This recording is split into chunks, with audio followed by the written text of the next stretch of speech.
Housemaid new.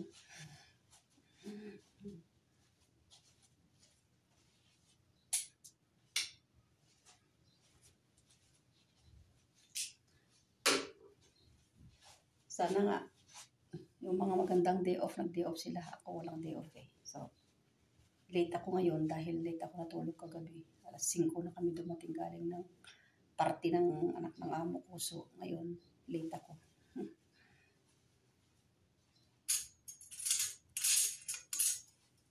Guys, happy Friday guys. Naligo pa kayo guys? Kahit malamig, maligo tayo po. Maligo po tayo. Kasi yun ang pagpaganda ng ano natin. Buhay natin eh, nga nila. Pag maligo tayo, kahit malamig, is good for the maganda sa ano natin, sa tawag nito, katawan natin bago magtrabaho guys. Pero yung buhok ko, pasensya na kayo bruha muna ako ngayon.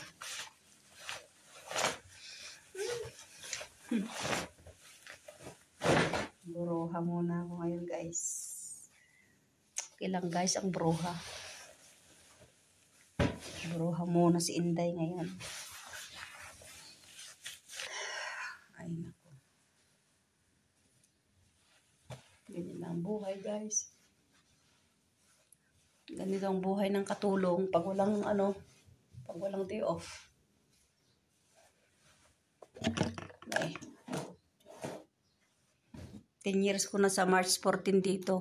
Sa bahay na ito, pamilya na ito, wala pa rin akong day off.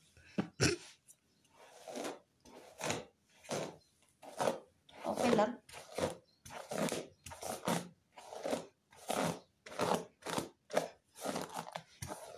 Mahalaga, okay ako dito, malakas, diba? Healthy.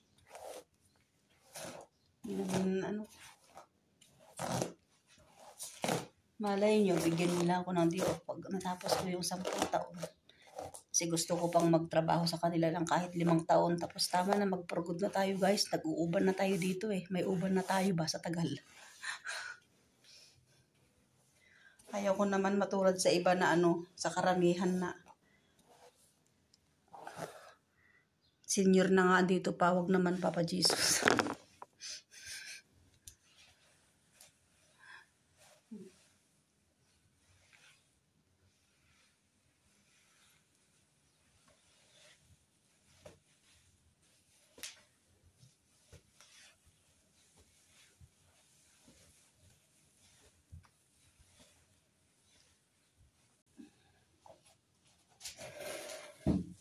Mag-pray muna tayo guys bago tayo mag-start ng trabaho.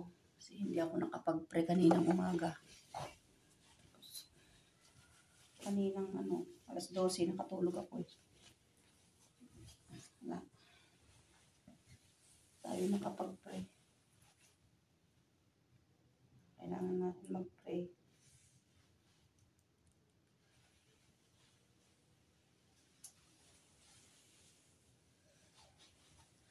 Kailangan natin mag-pray mga guys. Pray muna tayo guys bago tayo.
Happy Friday, guys.